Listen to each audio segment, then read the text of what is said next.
Hello friends, आज हम SSC के द्वारा जो स्टेनो का पेपर लिया गया है उसमें इंग्लिश के कुछ क्वेश्चंस डिस्कस करने जा रहे हैं। ऐसे क्वेश्चंस जिसमें एसएससी ने आंसर गलत दिए हैं या जिनमें बच्चों को डाउट है, उन क्वेश्चंस को डिस्कस करने जा रहे हैं। आज हम 8 फरवरी को जो एग्जाम हुआ था उसके क्वेश्चन को डिस्कस कर रहे हैं। आगे हम बाकी शिफ्ट के क्वेश्चंस को भी डिस्कस करेंगे। तो आइए देखते हैं कुछ क्वेश्चन जो 8 फरवरी के एग्जाम में जिनमें आंसर की या तो गलत है या बच्चों को डाउट है, उनको देखते हैं। एक क्वेश्चन आया था, when big tech companies owned your phones, they could make money on all sort of services। ये क्वेश्चन जो एसएससी के द्वारा 8 फरवरी के फर्स्ट शिफ्ट के पेपर में दिया गया था, इसका आंसर एसएससी के द्वारा गलत दिया गया है। एसएससी ने जो आंसर दिया है वो है when your phones are owned by big tech companies, और इसके आगे का सेंटेंस आप देख सकते हैं। यहाँ पे बेसिकली समझने की जरूरत ये है कि जो क्वेश्चन दिया गया था उसमें पास्ट टेंस का यूज किया गया है। ये एक्टिव जो क्वेश्चन है एक्टिव पैसिव वॉइस का है, इसमें पास्ट टेंस का यूज किया गया है, लेकिन जो आंसर है उसमें प्रेजेंट में आंसर दिया गया है, इसलिए आंसर गलत है। आपको यहाँ पे देखने की जरूरत है कि जो सेंटेंस है वो बेसिकली पास्ट इंडेफिनिट टेंस में है, इसलिए जब हम इसका पैसिव बनाएंगे तो पास्ट इंडेफिनिट टेंस के अकॉर्डिंग ही बनेगा।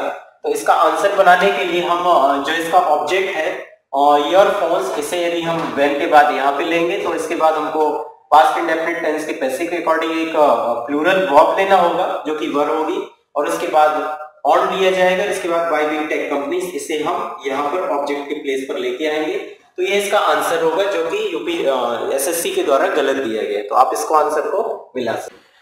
अब देखते हैं एक और दूसरा क्वेश्चन जो इसी पेपर में एसएससी ने दिया था। क्वेश्चन है, I am happy about the announcement Bob Tillman said. ये क्वेश्चन है जो डायरेक्ट इनडायरेक्ट का क्वेश्चन है। क्वेश्चन आपको डायरेक्ट स्पीच में दिया हुआ है जिसको इनडायरेक्ट स्पीच में चेंज करना है। जो एसएससी ने इसका आंसर दिया है, इसमें इनडायरेक्ट स्पीच बनाते समय जो बॉब यूज की गई है सेड के प्लेस पर, वो है कन्फेस। तो आई थिंक ये कन्फेस जो वर्ब है यहाँ पे नहीं होना चाहिए। ये क्वेश्चन का आंसर गलत है क्योंकि कन्फेस का मतलब किसी गलती को स्वीकार करने के लिए होता है, जबकि क्वेश्चन में ऐसा कुछ भी नहीं कहा गया है कि किसी गलती को स्वीकार करने के लिए हम किसी वर्ब को लें। तो यहाँ पे ये आंसर एसएससी के द्वारा जो दिया गया ये गलत है। इसकी जगह पे आंसर होना चाहिए, Bob Tillman told that he was not happy about the announcement. ये इस क्वेश्चन का आंसर होगा। क्वेश्चन है जो 8 फरवरी की फर्स्ट शिफ्ट में पूछा गया था। मेरी क्लास में बहुत से बच्चों ने पूछा कि इस क्वेश्चन में सर हमें डाउट है, इसका आंसर ये कैसे होगा, ये इंप्रूवमेंट का क्वेश्चन है। तो इसे हम डिस्कस करते हैं। क्वेश्चन शुरू होता है, have you got good teachers when you were at school. यहाँ पर हैव के साथ जो गॉट का यूज किया है, इसमें बच्चों को ये कंफ्यूजन है कि इसमें तो कोई इंप्रूवमेंट होना नहीं चाहिए क्योंकि हैव के साथ ही हमने गॉट का थर्ड फॉर्म यूज होता है। यहाँ पे जानने की जरूरत ये है कि इंग्लिश में हम हैव की जगह पे हैव गॉट का यूज कर सकते हैं। इसे हम एक एग्जांपल से समझते हैं। यदि मैंने इस तरह से लिखा कि आई हैव अ कार, तो हम इंग्लिश में इसे इस तरह से भी लिख सकते हैं, I have got a car. इस तरह से अंग्रेजी में यूज किया जाता है। इसे यदि हम क्वेश्चन बनाएं तो इस तरह से हम लिख सकते हैं, have I got a car. लेकिन जो हैव के साथ गॉट का ये यूज है, ये प्रेजेंट टेंस तक ही सीमित है। यदि हम पास्ट टेंस की बात करें या फ्यूचर टेंस की बात करें तो गॉट का यूज वहां पर नहीं किया जाता।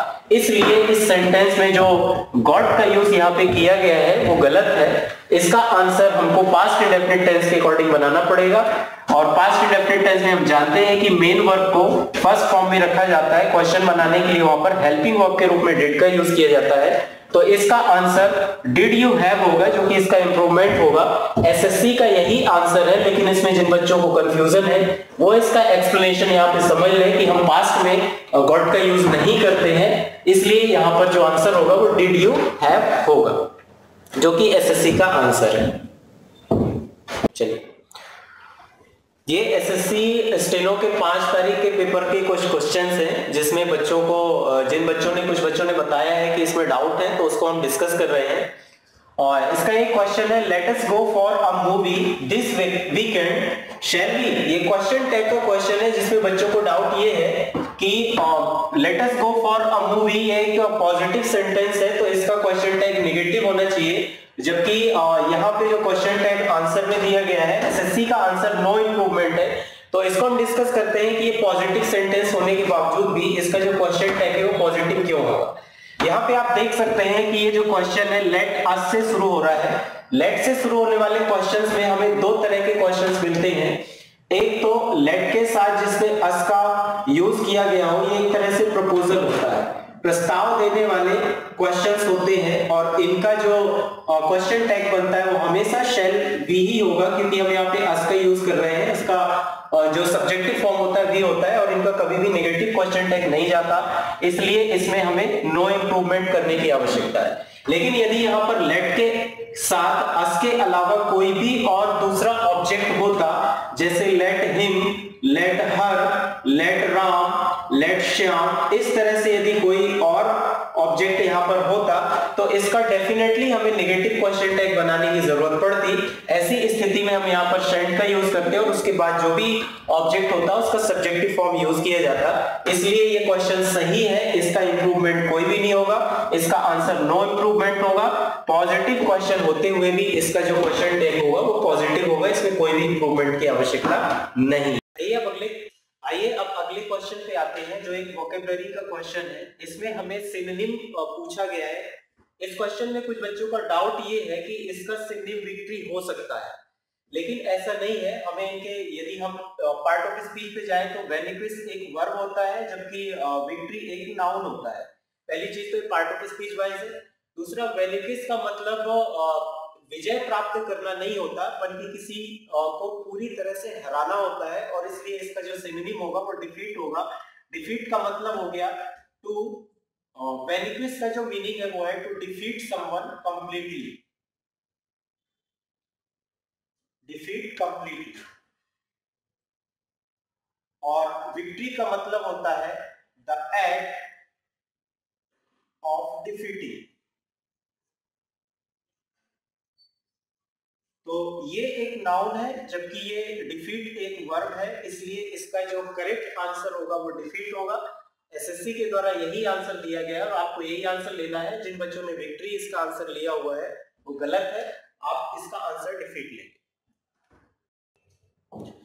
नेक्स्ट क्वेश्चन इसी क्वेश्चन पेपर का है, ये एक फिल इन द ब्लैंक्स का क्वेश्चन है। You must dot dot dot your goals with all seriousness if you want to succeed in your life। इस क्वेश्चन में कुछ बच्चों ने चेज आंसर लिया है, जबकि कुछ बच्चों ने परस्यू आंसर लिया हुआ है। यहाँ पर बच्चों को डाउट है कि इसका आंसर चेज होगा कि परस्यू होगा। Basically both have similar meaning, दोनों का ही समान मीनिंग है, इसलिए कंफ्यूजन होता है, लेकिन इनके मीनिंग में थोड़ा सा डिफरेंस है। चेस का हम मीनिंग जो लेते हैं वो होता है पीछा करना, लेकिन हम चेस तब लेते हैं जब हमें किसी चीज को पकड़ने के उद्देश्य से पीछा करना होता है, तो उसको हम चेस करते हैं। For example the dog are chasing you, और इस तरह से हम चेस तब लेते हैं जब हमें किसी चीज को पकड़ना होता है, उसका पीछा करके पकड़ना होता है। इसके बजाय परस्यू का यूज तब हम करते हैं जब हम किसी गोल या किसी लक्ष्य को प्राप्त करने के लिए प्रयास करते हैं, इसलिए तब हम परस्यू का यूज करते हैं। इसलिए इस क्वेश्चन का आंसर परस्यू होगा। You must pursue your goals with all seriousness if you want to succeed in your life, ये इसका आंसर होगा।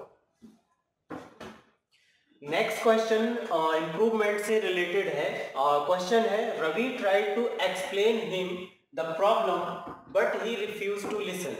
इस क्वेश्चन में कुछ बच्चों को ये डाउट है कि इस क्वेश्चन को हम यदि ये ट्रांजिटिव वर्ब के रूप में यूज हुआ है, डाई ट्रांजिटिव के रूप में, इसमें एक्सप्लेन के बाद हिम और उसके बाद द प्रॉब्लम का यूज किया गया है। एसएससी ने जो इसका आंसर दिया है उसमें बच्चों को डाउट है। कुछ बच्चों का कहना है कि इसमें कोई इंप्रूवमेंट नहीं होगा, बट यहाँ पर इंप्रूवमेंट होगा, और जो एसएससी ने आंसर दिया है वो सही आंसर है। इसमें इंप्रूवमेंट इसलिए होगा क्योंकि एक्सप्लेन हम किसी चीज को करते हैं, इसलिए इसका जो यूज होता है मोनोट्रांजिटिव वर्ब के रूप में यूज होगा। एक्सप्लेन समथिंग टू समबडी, इस तरह से हम इसका यूज करते हैं, इसलिए जो इसका आंसर होगा explain the problem to him होगा, ना कि एक्सप्लेन हिम द प्रॉब्लम होगा। इस वर्ब का हम कभी भी इस तरह से यूज नहीं करते हैं। इसमें हम सबसे पहले समथिंग को यूज करते हैं एक्सप्लेन के बाद, और उसके बाद कोई प्रोपोजिशन लेकर के और ऑब्जेक्ट दूसरा यूज किया जाता है। इसलिए इसका सही answer explain the problem to him होगा, ना कि एक्सप्लेन हिम द प्रॉब्लम होगा। यही एसएससी के द्वारा आंसर दिया गया है, इसलिए यह आंसर। इस क्वेश्चन का जो एसएससी ने आंसर दिया है वो बिल्कुल सही है, आप इसमें कंफ्यूजन ना रखें। एक्सप्लेन के बाद हमें द प्रॉब्लम लेना है, उसके बाद टू हिम लेना है, ये बिल्कुल करेक्ट आंसर है, इसलिए इसमें कंफ्यूजन ना रखें। तो फ्रेंड्स, मैं प्रकाश कुमार मुखर्जी नगर में इंग्लिश की फैकल्टी के रूप में पढ़ा रहा हूँ अभी इंग्लिश। अभी हमें ये 2 क्वेश्चन पेपर मिले थे, जिनमें से बच्चों को जिन क्वेश्चंस में डाउट थे या एसएससी के द्वारा जिनकी आंसर गलत दिए हैं उनको हमने यहाँ पे डिस्कस किया है। इसके अलावा बाकी शिफ्ट के क्वेश्चन पेपर हमारे पास अभी नहीं है। यदि आपका शिफ्ट अलग है और आपको किसी क्वेश्चन में डाउट है तो आप फेसबुक में हमें उसका लिंक, आईडी और पासवर्ड मैसेज कर सकते हैं, हम उसे भी डिस्कस करेंगे और आप उसका भी आंसर यहाँ से पा सकते हैं। इनके अलावा यदि आपको जीएस के किसी क्वेश्चन में डाउट है तो आप उसे भी हमें मैसेज कर सकते हैं। डिस्क्रिप्शन में आपको लिंक मिल जाएगा, आप वहां पर जाकर के देख सकते हैं। फेसबुक में हमें मैसेज कर दीजिए, उनका भी आंसर हम यहाँ पर डिस्कस कर देंगे। और भी यदि आपको किसी भी क्वेश्चन में डाउट है या आपको कंफ्यूजन हो रहा है तो आप उसे जरूर मैसेज करें, हम यहाँ से आपको उसको डिस्कस करके उसका आंसर जरूर बताएंगे। Thank you.